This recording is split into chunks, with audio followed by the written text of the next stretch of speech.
Chers amis, nous sommes aujourd'hui le 6 Tishri 5782 et nous marquons aujourd'hui la Iloula de la rabbinite Chana, qui est donc la mère du rabbi, qui a quitté ce monde le 6 Tishri de l'année 1965. J'aimerais que nous puissions dédier ce shiur, l'Ilou Nishmata, à sa mémoire, une femme qui a marqué l'histoire du clan Israël, parce que elle, avec son mari, Rav Levi Yitzhak, qui était un Mekoubal, qui était un kabbaliste, qui était un maître en Torah, qui était un Gaon en Egnon Chassidut, qui était un maître incontesté en Russie, ont donné naissance à celui qui va développer, diffuser et sauver le clan Israël dans cette génération qui vient après la Shoah. Nous sommes à quelques jours de Yom Kippour. Yom Kippourim, dit Tishri 5782, mon cher Rabbeinu, qui le dit Tishri de l'année 2449, il y a 3333 ans en arrière, en descendant du mont Sinaï, annonce et dit Yom Mechila Olamit. C'est un jour de pardon éternel, de pardon pour tout le clan d'Israël, pour toutes nos fautes, le jour du dit Tishri. Chacun sait l'importance qu'il y a de ce jour-là, de tourner son cœur vers Hachem et d'avoir une volonté, de pouvoir nous soumettre à la volonté de Dieu. Nous allons un petit peu nous pencher sur ce qui est écrit dans Masechet Yoma, dans le traité Yoma. Nous sommes dans le Perek Zayin Mishnah Dalet, chapitre 7 à la 4e Mishnah, une Mishnah qui est fort intéressante et qui relate la fin du travail du Kohen Gadol le jour du Yom Kippour. Comme nous le savons, le Kohen Gadol était celui qui servait au Beth Amikdash.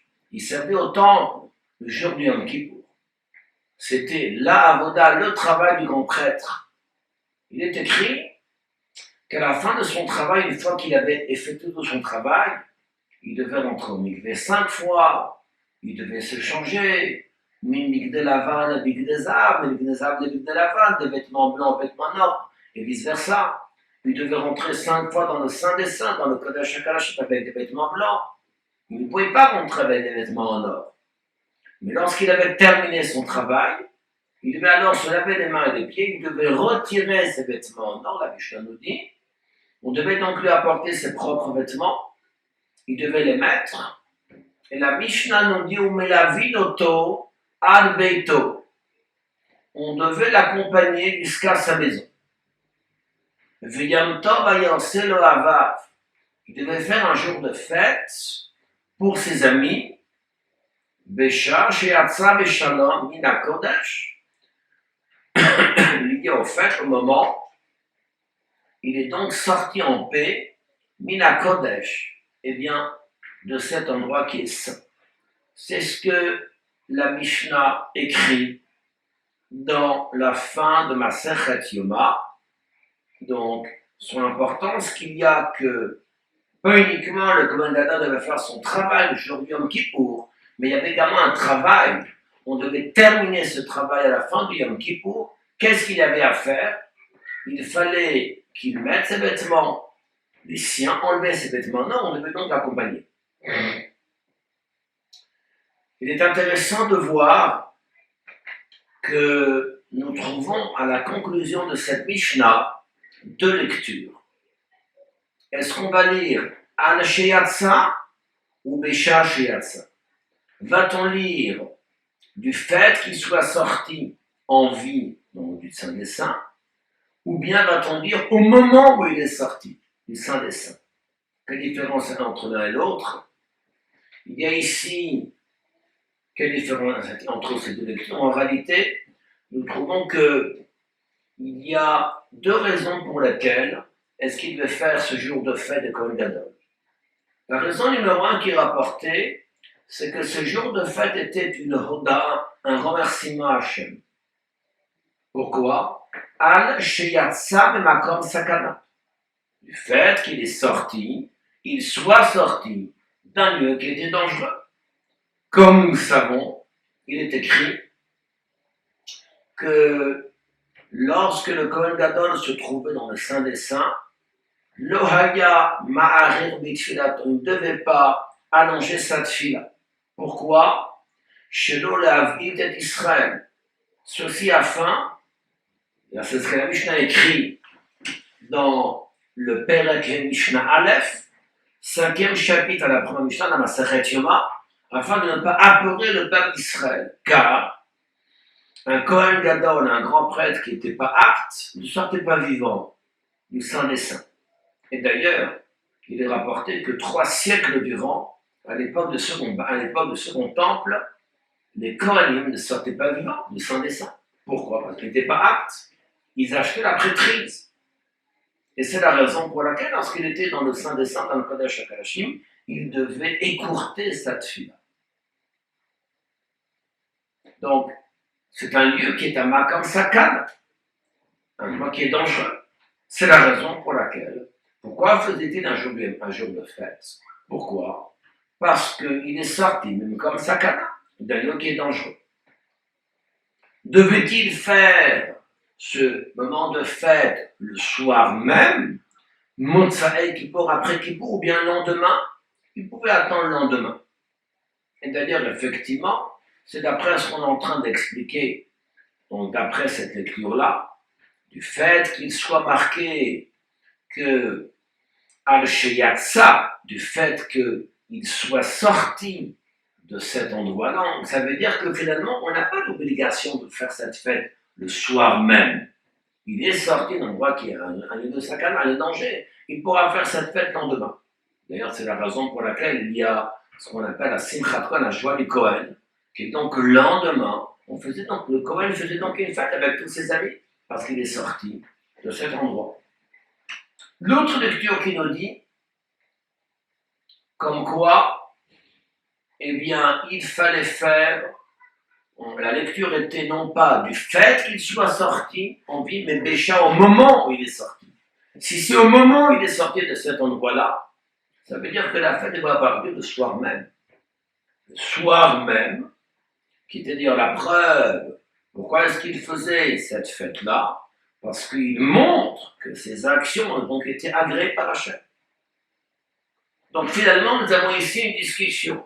Est-ce que ce jour de fête, est-ce que cette fête devait être organisée Motsae Kippour ou le lendemain de Kippour? Est-ce que c'était le soir même, après Kippour, ou bien le lendemain? C'est donc là effectivement une discussion. Nous avons ici 2 girsot, 2 lectures dans la Mishnah, avec les raisons qui ont été évoquées. Intéressant de voir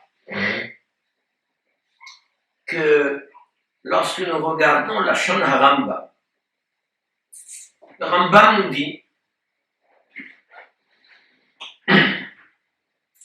contrairement à la Mishnah qui est beaucoup plus courte, la Mishnah a dit ce qu'on a cité un instant, mais la Vinoto ad Beito, on devait donc l'accompagner jusqu'à sa maison. Le Rambam rajoute, elle dit, Veyotse le Veito, il devait sortir vers sa maison, Vecholam et tout le peuple, Melavin Oto ad Beito, devait donc l'accompagner jusqu'à sa maison. Il semble, pourquoi était-il nécessaire, Motsa et Kippour, d'accompagner le Kohen Gadol jusqu'à sa maison? Donc qu'il fasse une fête, c'est une chose, parce qu'il est sorti effectivement vivant de cet endroit-là. Mais on ne se contente pas de faire une fête. Il fallait d'abord qu'il se lave les mains et les pieds, il fallait qu'il enlève ses vêtements avec lesquels donc, il a servi. On devait donc l'accompagner. Et la Mishnah nous dit, mais la Vinoto, on ne précise pas combien de personnes, on devait l'accompagner. Le Rambam, quant à lui, rajoute, Vecholam, imaginez un petit peu que tout le peuple d'Israël devait accompagner le Kohen Gadol jusqu'à sa maison. Pourquoi? Ça faisait effectivement partie. Si le Rambam nous cite cela ici, la Mishnah nous parle, ce n'est pas Stam un Sipour de Varim, ce n'est pas une chose, mais c'est vraiment une halakha. En quoi était-il nécessaire d'accompagner le Kohen Gadol jusqu'à sa maison? La réponse est la suivante. Et ça, c'est un point qui est fondamental et qu'il faut retenir et qui, à mon humble avis, l'élément principal du Yom Kippour. 7 jours avant Yom Kippour, le Kohen Gadol devait être séparé de sa femme. On appelle ça un din de prisha. Le Kohen Gadol devait être séparé de sa femme, a friché le temps, on le séparait de sa femme. Il devait être marié. On devait donc le séparer de sa femme. Donc il n'y avait pas de vie maritale pendant 7 jours. Il est marqué plus que ça, qu'à l'exemple des 7 jours de séparation du Kohen Gadol avec sa femme, il est marqué, chacun le sait, nous le savons, que Matan Torah, le don de la Torah également, il y avait également ce din de prisha. Cette loi de séparation, est-ce que les couples se séparent 3 jours avant le don de la Torah? Ou Bayom Afeshi Al-Tegishu Alisha, le 3e jour, vous devez vous séparer de vos épouses. Donc on constate qu'à l'exemple du don de la Torah, où donc la séparation maritale était nécessaire pour recevoir la Torah, il y a aussi une séparation qui devait s'opérer quand est-ce? Avant Yom Kippour. Avant Yom Kippour, le Kohen Gadol devait se séparer de sa femme. Et c'est la raison pour laquelle nous constatons que le Kohen Gadol, mis à part le bouc qui était un bouc communautaire, il devait également apporter par un taureau qui sera sa propre kapara, son propre pardon pour lui et pour sa femme. Et la Torah nous demande à ce que la fin de cette kapara, de ce pardon, doit être la fin du travail du Kohen Gadol. Ce n'est pas d'avoir terminé uniquement les travaux dans le Beth Amikdash, c'est de repartir chez lui. De la même manière qu'il s'est séparé de sa femme 7 jours auparavant, il doit maintenant le Gmar Avoda, le Siyum Avoda, la fin du travail, pour montrer tel que finalement aussi grand était la grandeur, la qualité, la sainteté, la sanctification, la purification, la gdusha, la sainteté de ce jour-là, doit s'exprimer lorsque le Kohen Gadol retrouve sa vie. Il retrouve sa femme dont il s'était séparé 7 jours avant Yom Kippour. Ça, c'est la finalité de Yom Kippour. En d'autres mots, si le Kohen Gadol représente notre ambassadeur, celui qui est notre nasigue entre Akadosh Baruch et le Klal Israël, il y a un point qui doit être fondamental, qui est quoi? À ce que le Kohen Gadol nous apprend que la finalité du Yom Kippour, ce n'est pas d'être uniquement, durant ces 26 heures de Gdusha, de sainteté, il y a les relations conjugales qui sont donc interdites, on ne va pas manger, pas boire. Nous sommes comme des malachim, comme des anges. C'est exact. Est-ce là la finalité du projet? La finalité du projet d'Hachem, c'est que Melavinoto ad Beito, on avait donc accompagné le Kohen Gadol jusqu'à sa maison pour montrer qu'il accomplissait, il réalisait finalement la fin de son travail, c'est de retrouver ce qu'on appelle Shigrat HaChaim, c'est-à-dire son rythme de vie au quotidien. De quelle manière? Accompagné de sa maison, c'est-à-dire accompagné de sa femme. On ne peut pas concevoir une vie de Torah pour un homme qui est démuni de ce que j'appellerais Beito Bait. Au contraire, la présence de son épouse dans son foyer lui donne toute sa grandeur et toute son élévation le jour de Yom Kippour, car un Kohen Gadol qui n'était pas marié n'avait pas la possibilité de servir autant, et la finalité de son travail est de revenir à la maison. En d'autres mots, de prendre toute la Gdusha, toute la sainteté du Yom Kippour, de la transcrire, de l'amener, qu'elle puisse transpirer dans son foyer, et qu'ils puissent vivre alors ce couple avec leurs enfants et toute leur famille dans la Gdusha du Yom Kippour, dans cette haute sainteté. Je ne peux que souhaiter, mes chers amis, à vous tous et toutes, que nous soyons tous inscrits à Sefer HaChaim. Prenons avec nous la plus grande Gdusha de Yom Kippour et prenons l'effort cette année pour amener cette sainteté ce jeudi soir à la fin du Yom Kippour dans nos foyers et pour vivre toute cette nouvelle année avec l'esprit de cette sainteté jusqu'à Mashiach. Amen.